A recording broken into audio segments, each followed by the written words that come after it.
SD cards explained. What does all these symbols mean on the SD card? And what SD card is right for you? You have two primary different types of SD cards, HC and XC cards. The big difference between HC and XC cards is that HC cards have a maximum of 32 gigabytes of storage, where XC cards can go all the way up to 2 terabytes on a little tiny SD card. Not all DSLRs or mirrorless cameras or things like that that are older will support XC cards, so check to see if you need an HC or an XC card, but XC cards are the standard. So unless you have something really old, go with an XC card. Even most old things are compatible with XC cards. They just won't write at the full XC card speed. The little 1 on here represents UHS 1, but there's also UHS 2 and UHS 3, which are faster. So I have the original one that came with my sister's camera. So this one's really old. Pro tip, make sure that if you have an SD card for a while, you'll start wearing down the SD card so it won't have the same capacity as when it first came out. That's years down the line, but if you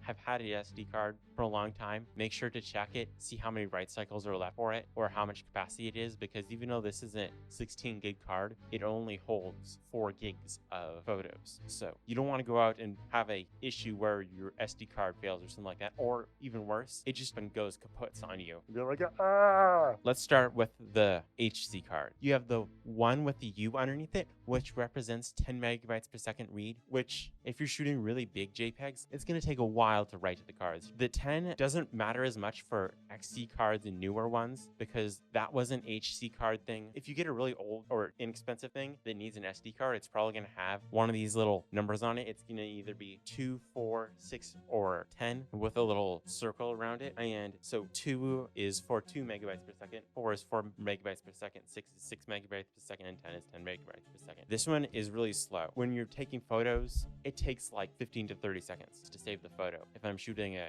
raw photo, where this card probably takes 20 to 10 seconds, and that's assuming that the camera is writing at its full capacity. So it's not thermal throttling or anything like that, because a lot of cameras will write better if they're in the thermal optimal range, so then they're not overheating and they're not too cold. But this is 120 megabytes per second. This one's what I would probably say is, if you're looking for the least expensive card, is get something like this of SanDisk card. So you can get other cards, and I'll have all my recommendations and all of the affiliate things we talked about in the video description. So if you want, check that out, and I'll also have more information in the video description. And also tip, make sure that there's a little locking symbol right here. This is an oopsie, guys. I've made this mistake before, so don't do that. There's a little lock, and so if you bring this down, it locks the card. So it locks it so you can't delete anything from the card. You don't lose any photos on your vacation to Hawaii or anything like that. But you also can't write any photos to the card. So if you take pictures, the camera might not notify you that it can't write to it until the buffer on the camera runs out. And then it just won't work. And although modern cameras like the Sony a7S generally will give you a little notification, and they also have a much bigger buffer. And